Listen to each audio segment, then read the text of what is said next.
Welcome back to another edition of Political Breakfast right here on WABE. Our strategists are here, Brian Robinson and Tharon Johnson. Hello to you guys. And just as you predicted, and you all know so well, the political season is beginning to crank up here in Georgia with all sorts of things happening. One thing we didn't talk about this week was Michael Thurmond jumping into the race finally for governor. And Tharon, you have some thoughts on that.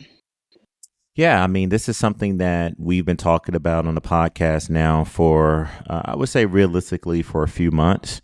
But, you know, we also told our viewers that Michael Thurmond wanted to do what I suggested after the loss in 2024, and that is spend some time listening to voters, learning from them, figuring out what they need and want before he launches a campaign that's all about I. It needs to be more about we. And so he did that. You know, he had over 80 events across the state, not just in Metro Atlanta. Yes, he had some moments where he kind of teased it when he was with a bunch of preachers and ministers in Albany, Georgia. But I think the thing about this launch is that you got to give him credit. This video, deemed and sort of branded as boots on the ground, is the best rollout video that we've seen in this campaign season. It's inclusive. It's metro. It's rural. It's upbeat. It's definitely a calling to the folks in Georgia that everyone needs to get involved, put their boots on the ground to be a part of this campaign that he's running. Last thing I would say is this. Michael Thurmond knows that this has got to be about putting together a winning coalition. He's got to put together a winning coalition in the Democratic primary. And so, yes, he's experienced, but more importantly, he's an innovator. And if you look at every single job that he's held, from being legislator to labor commissioner, being the first ever elected African-American elected statewide in Georgia without being appointed first, going on to DFACS after being a legislator, doing welfare to work, and of course, going to the superintendent of schools in DeKalb, turning that system around, and really leaving DeKalb County government in a better place than when he found it as CEO of DeKalb. So he's got to figure out a way to bring all that experience, all that innovation, all that leadership in executive branches together to really get a Democratic primary base of voters together. And he's got to make the case about electability in November as well. Yeah, and really known for working across the aisle for decades as well. Brian, any thoughts about Michael Thurmond jumping into the race? A lot. Yesterday, we didn't tape on Monday like we normally do, and Tharon and I ended up having a long conversation on the phone afterwards because there's so much going on. And Right. I want to take you a little bit inside that phone conversation because I think it was because I get to test message some stuff with him without the fear of it being on air, being with a broad audience. And one thing I was thinking about, and the AJC's Politically Georgia newsletter this morning kind of hinted on this, that Mike Thurmond is not known as a liberal firebrand. He is seen, his brand is centrist and moderate and competence. Somebody who's been in public office for 40 years and never been indicted. I mean, to be CEO of DeKalb County and never be indicted, I mean, that's you should get a plaque for that. That should be like on your website, never indicted. One thing I've said on the show is there's going to be a bias in this Democratic primary toward anger because Democrat voters in Georgia and around the country hate Donald Trump with such a passion. It is a unifying factor for Democrats, much more so than any particular policy issue is. That's what motivates them, is going out there and being able to express their opposition to Trump at the ballot box. And Mike Thurmond isn't the one who's going to encapsulate that rage. And so my question to Tharon, is Georgia an exception because we are a majority Black Democrat primary voter state? The Black section of the Democratic coalition today is the most moderate of the entire coalition. Is it less enraged? I mean, we're seeing it like in New York, where Black voters did not vote for Mom Donnie. It was all the other Democrats. And Black Democrats in New York were like, yeah, we're not socialists. That's not. We ain't cool with this, right? They're much more pragmatic voters. Does that give Michael Thurmond a lane here that Black voters are unique within the Democrat coalition? They control the Democratic primary in Georgia, and they may be more open to a pragmatic, calm voice than perhaps a state dominated by white liberals in the Democratic primary? I don't know the answer to this. I don't pretend to know what Democrats are saying in focus groups, except for this. And this is another thing Tharon and I discussed. I listened to this podcast called the Focus Group Podcast. And in the wake of the 2024 election, they did focus groups with Democrat voters around the country, not necessarily Georgians.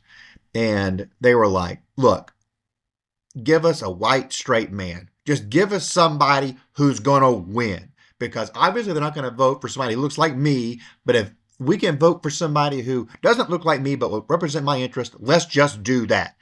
That's a very much, pragmatic approach to this about the electability. I'm not convinced always that voters think about electability. I think it's something that you're seeing Chris Carr push that message on the Republican side. He's the only one who can win the primary and the general. That's his messaging coming out of the Trump endorsement of Burt. But I raise this question because I think it's interesting and because I think Mike Thurmond probably is one of the best situated positioned to be strong in a general election. Well, I was going to say, how's he shaping up against Jason Estevez and Keisha Lance Bottoms? This is about winning in November. And I keep stressing that. I was stressing that before any of these people actually got in the race. I actually have been stressing putting together, again, a winning coalition in Georgia that can win. We did it in 2020 with Biden. We did it with John Ossoff, and we did it with Raphael Warnock. These are 3 statewide races that we've proven that if you build a coalition and you don't allow yourself to be sort of compartmentalized, as B-Rob is sort of doing an excellent job of bringing up a valid point, but it's not about compartmentalizing yourself and saying, hey, I'm only going to be attractive to black voters. I'm only going to represent their issues. What you got to do is what Michael Thurmond is doing. You got to come out first and foremost, Lisa. In the interview you did with him, what did he talk about? He talked about bringing people together. He talked about fighting for something, not just fighting against Trump. Yes, outrage against Trump still exists. But what I hear from a lot of black, brown, Asian, white Democratic primary voters is that, can we win and how do we do it? And so with his entrance into the race, it now broadens the conversation about methodology, about tactics, but more importantly, how are you going to be judged on your record? And more importantly, what is your track record of bringing people together to pull together that winning coalition? Now, let's just go back into how he compares to Jason Estevez and Keisha Lance Bottoms, both of whom are my friends, and I've been extremely fair and nice to both of them. Mm-hmm. There's a lot of striking differences between them. There's some similarities. He's a small business owner. Jason is a small business owner as well. You're going to hear a lot about that in his campaign, right? He's also a trial lawyer. Jason is a lawyer. Keisha is a lawyer, but he's also a former trial lawyer, but also has a great working relationship with the business community. Has been a pro-business moderate Democrat. You can't put him in there as putting up restrictions and barriers for people to do business with him in his previous positions. The other thing that I think is very interesting is that what is one of the first things somebody asks you for, Lisa, when you apply for a job? You go for a scholarship. You want to go to a program, you want to get a raise, whatever you do in life. One of the first questions that people ask when you're interviewing someone for a job, because this is what this is. This is interviewing for a job to be the chief executive officer for the state of Georgia. Mm-hmm. It may not be first. It may not be second. It definitely sometimes may be third. But what do they ask you? They ask you, what is your experience, right? Right. What have you done to be prepared for this job? They may ask you what school you went to, who recommended you. So what the Democrats have got to do is really have a uncomfortable conversation about experience, but more importantly, Michael Thurmond can show that he has been innovative dealing with less what he was given. When he went to the DeKalb County schools, it was broken. It was, Brian remembers this, Governor Deal had to step in and remove board members. They had lost their accreditation. I was in the middle of all of that, that's for sure. You were in the middle of all that. And Rob was on the other side attacking. And then here comes Michael Thurmond, and guess what? They still had to do a job as governor, but they gave them a sense of calm, and they knew that, all right, we got a guy who's proven to be a fixer. Last thing I would say is this. This is going to be a 21st century innovative campaign. Look at the ad. I keep going back to boots on the ground. Everyone is talking about it. I got, people locally saying, who did that? And it was, and how is it that the guy who is 72 years old had the most uplifting, the most inclusive, the most innovative ad out of everyone who's run. That shows you that he's running that type of Yeah. campaign. Yeah. Back to B. Rob's point. Democrats have got to elect a person that can go up against a Republican in November of next year, right? And if you only focus on issues that appeal to Democrats, and if you allow the Republican Party to define us with these wedge issues, we're going to lose. So there is a lane for him. It's a more moderate lane. He is not a radical liberal, but he's also a known Democratic supporter of issues that matter to Democratic voters. But more importantly, he's fighting for the working class. He's fighting to bring people together. And I think when it comes to jobs, healthcare, education, and even his innovation around like what can the state government be doing right now to help Georgia citizens, that's where I think he's going to be able to lean in on his innovation and experience, and it'll separate him from the other candidates. Some great points there. I can't disagree with any of that. And there's a couple of things I'm looking for. Tharon mentioned the wedge issues. Obviously, both sides have to deal with that, right? And there are points where, with those wedge issues in a primary, you got to wear the jersey. That's what I always say on the campaigns where I consult. This is one of those times where we got to go wear the jersey. This may not be a great general election issue for us, but we got to show these voters that we're one of them, that we see the world the way that they do, even if it may be a little bit out of the mainstream of the electorate. And what issues is Michael Thurmond going to pick to be wearing the jersey on, right? He's going to do some. I don't think you can be for Medicaid expansion and that does it, right? I don't think we know yet. He's certainly trying to avoid those issues. The best strategy for him is to avoid them if at all possible, but you can't avoid them from here till May. He's got to do that in some juncture. Another thing I'm looking for is age. He obviously is an outlier at 72 years old. That's around the age that Nathan Deal was when he was running for re-election in 2014. And I can tell you, as somebody who was on the 2010 and 2014 campaigns, in 2010 he was 69. He turned 69 that fall or that summer. And I saw a big difference in energy levels between 2010 and 2014. I mean, we were giving him vitamin B shots before debates and that kind of stuff to kind of get him some pep. It does make a difference. Aging happens. And I think in the wake of Biden particularly, and right now it's top of mind for me because I'm reading that Jake Tapper book, Original Sin, which by the way, it's a great read. I highly recommend it. I think that there is a lot of suspicion about older candidates right now. Michael Thurmond is vim and vigor, and he is with it. No one is saying that he's in decline or isn't all there. I'm not implying that remotely. But I think at 72, you got to go out there and show energy in some way. You've got to demonstrate it so that people know that you have the fire in the belly and can get through these next 4 years. And I think there's some expectation of running for a second term, which would put him at 80, right? In the at the end of a second term, something to think about. I don't know how that manifests, but he has to figure out a way to do that. So those are things I'm looking for with Mike Thurmond. And I'll end with this. Here's his biggest advantage, besides being generally likable and good on the stump, charisma. I was telling Tharon yesterday, I saw him give a speech in 2016 at Leadership Georgia. It was the gala, probably 400, 500 people. Majority white audience, largely Republican audience, diverse, but probably majority Republican. And he got a standing ovation. It wasn't a partisan speech. It wasn't a political speech, but he landed. Like he just connected with that audience. And Tharon and I have worked with a lot of candidates over the years. You cannot teach that. You cannot put them in media training and give them talent. And he's got talent. I know this sounds like the frickin' Michael Thurmond fan page here. And I don't mean it to be that way. At some juncture, we're going to have something, maybe negative to say. But in DeKalb, that is the biggest cachet of Democrat votes in the state, in the primary. If he can just run up the margins in DeKalb, he gets into a runoff. So, of all the candidates out there, seems to be the thought. Yeah, he will have no problem. He has a huge advantage if he can run up the margins in DeKalb, and I don't know why he wouldn't be able to. Jason Estevez, Keisha Les Bottoms, those are strong candidates too. They both are from Fulton County, so who's to say that one of them has an edge there and another big cachet of Democrat votes? If Mike can focus at home and do well, he's going to be in a runoff. I got two quick responses to the age thing, and I just came up with them.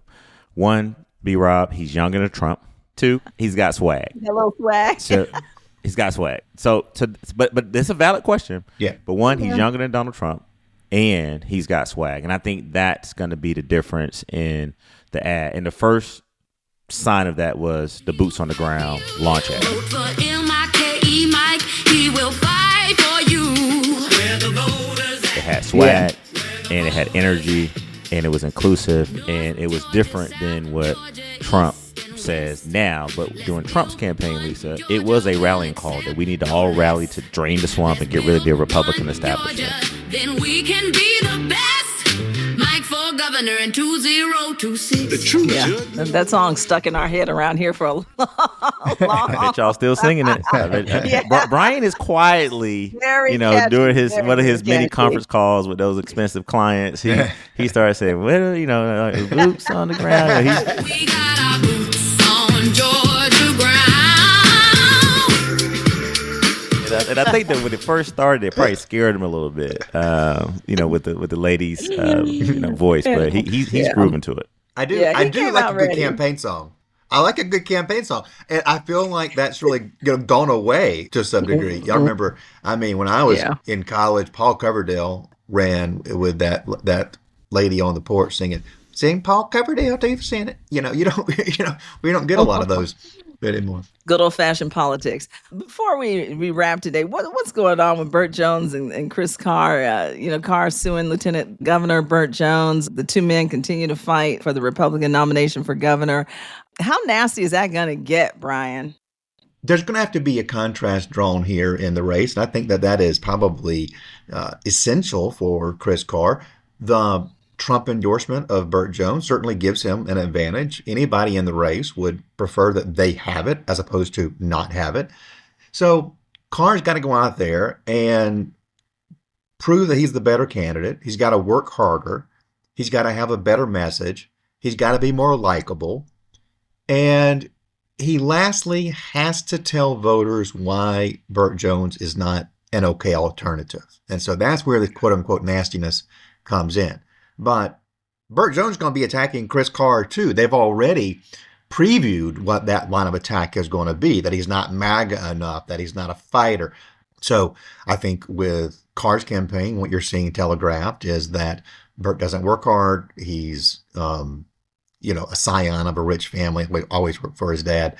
So we're already seeing those battle lines on both sides begin to form. And how nasty it gets depends on how much money there is to spend. Burt Jones put $10 million into an account. Interestingly, it's not the account for the governor's race, which is what the lawsuit is about. Is he really going to want to spend that much money? Or does Burt Jones and his team think, like, I'm not really going to spend my own money. I mean, I got the Trump endorsement. This thing's in the bag. I don't have to do anything else. If that's a calculation, then I think this race could get very competitive. Chris Carr's got to go, stay on the phones, raise a lot of money, but there is a pathway for Chris Carr in this race, and he's just got to be better. That's really what it comes down to. He's got to be better. And do voters watch him on TV or hear him on the radio or look at him on social media and think, this guy is my kind of guy. I like the way Kemp has run the state. I think he may be more in line with how Kemp has done it. If that's a calculation, this is going to be close. But I'll say this, it's not going to be a runaway. If Brad Raffensperger gets in, obviously Carr and Raffensperger are going to be competing for some of the same voters. But I do think that sends it into a runoff. And then it's mano a mano over 4 weeks. How much does Trump engage with all of these House and Senate races going on, with the majority in Congress on the line? Is he going to come down to Georgia and do a governor's race in a midterm that he's got to win? That's a great question. So we knew that this lawsuit was coming. It started with a complaint. And this is the thing, when you're running against the attorney general, Lisa, where I grew up, you kind of stay away from DAs and attorney generals. You kind of see him and you kind of speak, but you don't really want to get a call from him. And, you can, but Carr is a likable guy. Like, when I see him out in the streets, I see him at basketball games, B-Robs, or I see him at, the Capitol. Him and Joan are always very pleasant people. But what comes along with that is the power of the attorney general's office. But more important than that, This is a guy who went to law school, was at Austin Burr, so he's a well-trained lawyer. So this investigation on whether or not the $10 million that was transferred to the account or was contributed to the account or was loaned, whatever, that is going to be a sort of ongoing thing for the Carr campaign against Burt Jones. And so the complaint was the first start of this. Now the lawsuit. And I guarantee you, one of the first ads that the Carr campaign is probably going to put out, Brian may know better than me, is going to be, hey, this is a issue of public trust. This is something that, where did he get the money? How did he get the money? He disclosed it back. He only had roughly $800,000, $750,000, quote unquote. But I also said in the Burt Jones defense, I just don't think that he would have actually had that be the first thing he do when he launched if it had not been vetted by his lawyers. And the question is, where was the money? Did he have it somewhere else? Did he get loaned? So it's going to be an ongoing issue. And yes, this primary election for the Republican nomination is going to be heated. Because now with the Trump endorsement, oh man, can you imagine Burt Jones' chest right now? I mean, it's extremely poked out. I mean, it was already poked out when we saw him in Amelia Island, B-Rob, you remember. I mean, he was, he had his, tailored suit on and pants. I remember those boots. No, and look, and I don't talk about people's clothing because, I turned up a little bit on Instagram this week with my, clothing and my attire. But he was confident then. Did you turn up there? And did you turn up? I turned up there. Yeah, Lisa. Sometimes you gotta, step out and remind people. In the famous words of my friend Jeezy, last time I checked, I was the man in these streets. So I had to really remind people. Yeah. Go check it out. It's a nice suit that I wore on Georgia game. Be that as it may, beyond his attire, how does Carr now go against a man who has $10 million plus at his disposal, has the endorsement of the president of the United States of America, who is the most popular Republican right now? How does he do it? I'm not saying the race is over. So Carr had to know that this endorsement was coming. I asked B-Rob this question, if he's okay with answering it. You had to prepare like, okay, this endorsement may come, later, or it may come sooner. We may get it or we may not. So I think now knowing that the endorsement is early with Burt Jones, this gives the Carr camp an opportunity to now go to whatever plan it was, A, B, or C, and say, now we sort of run a campaign, but it's got to be about why I'm electable, why I can win in November against a Democrat. And he's got to land. I agree with B-Rob. He can't now. The room for error is definitely very, very slim right now. It's you remember last week? Great show last week, by the way. If y'all didn't listen, go back, listen to that show on the Derek Dooley launch into the U.S. Senate race. And I said he's already being defined negatively by his opponents, and his rollout needs to be a perfect landing. And I use the gymnastics analogy of jumping on the little thing and flipping on the pommel horse and landing. Chris Carr's got to land too, and it's got to be a 10. And he has a chance, 8 months to go and prove that. Burt Jones can't rest on his laurels. He's still got to go out there and campaign. He's still got to go make a case. We know that the Trump endorsement is powerful, but what Georgia has shown is Republican voters will consider it. It is one of their factors in how they vote, but it's not the only factor. And one thing that we know is that Trump can't tell Republican voters in Georgia something they don't believe and have them change their mind when it comes to Georgia candidates. Trump told us something about Brian Kemp, and Georgia voters like, love you, President Trump, but no, I know who Brian Kemp is. Can Chris Carr land with voters that way? Will voters be like, thank you, I trust your judgment, but I know Chris Carr personally. I know Chris Carr's record. I'm going to be with him. I think that's the question here. And I do think that having other people get in will increase the chances of all of this going to a runoff. And that does change the dynamic tremendously in this race. And one question I have real quick, what do you think Raffensperger is going to do now, B-Rob? I mean, Marjorie Taylor Greene said I'm out. So I think that gave he's Trump. Quiet. Yeah, Trump then said, okay, I didn't want to get in that mess between supporting Marjorie Taylor Greene over Burt or supporting Burt over Marjorie Taylor Greene. So now the MTG's out, endorsements with Trump. Does Raffensperger have a lane now?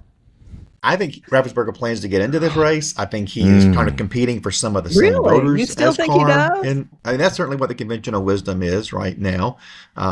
He certainly had a huge opening, and a lot of people encouraging him to run for U.S. Senate because Carr was already in the governor's race and because they would be fighting for Right. some of the same voters. And he just Right. wasn't interested in that, apparently, from what we're seeing in the public realm. So talk is that's the plan. Timeline is certainly creeping up, and then you got to hop in at some juncture. Also, someone like Burt Jones who is personally wealthy and able to put in money. I do want to circle back to this lawsuit because I don't think that it's fully understood, and I try not to make this boring. The lieutenant governor and governor are allowed to have leadership committees, and that money doesn't play by the rules of all the other campaign accounts. You can raise unlimited donors cash from an individual. So Tharon can give $50,000 himself to Burt Jones or Brian Kemp, or to the Democrat nominee for governor.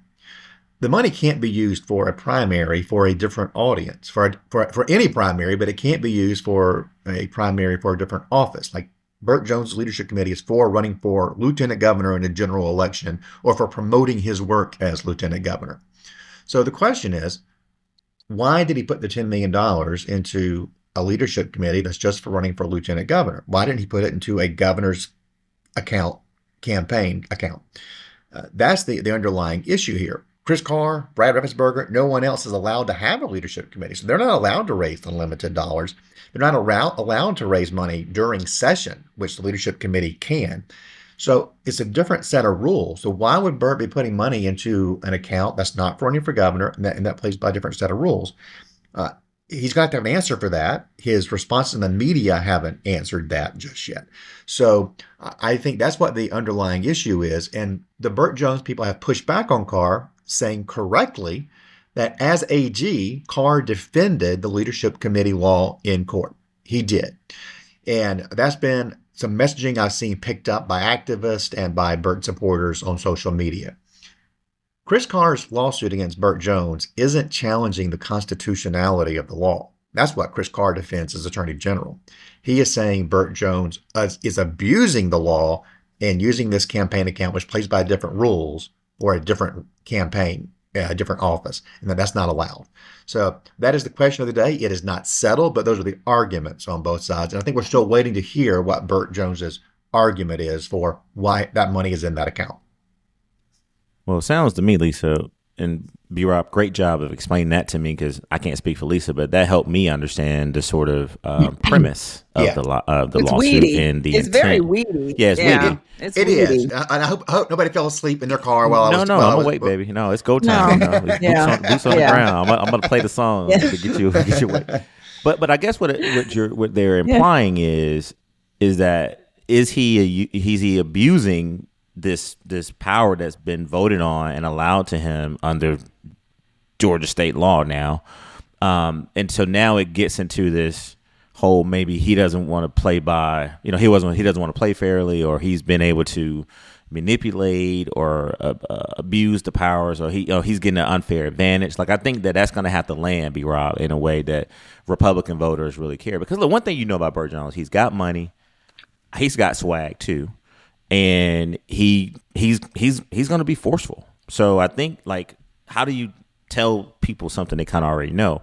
But he's got to answer that question to this lawsuit right, because if he stumbles, and I go back to being Chris Carr, being a lawyer, being an attorney general, he's prepared for moments like this. So he's got to make sure he answers it correctly. I'm sure that's why his lawyers are in a very calculated way, patiently wanting to make sure they craft a response that doesn't get him killed in a Republican primary politically.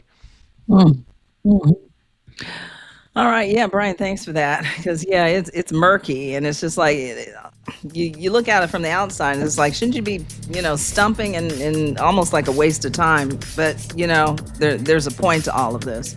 And more of this will unfold in the coming week. So, thanks to both of you for another edition of Political Breakfast, and let's do it again next week, where, of course, I'm sure there'll be a lot more to talk about. Absolutely. Thanks, guys. Thank you. Have a great week.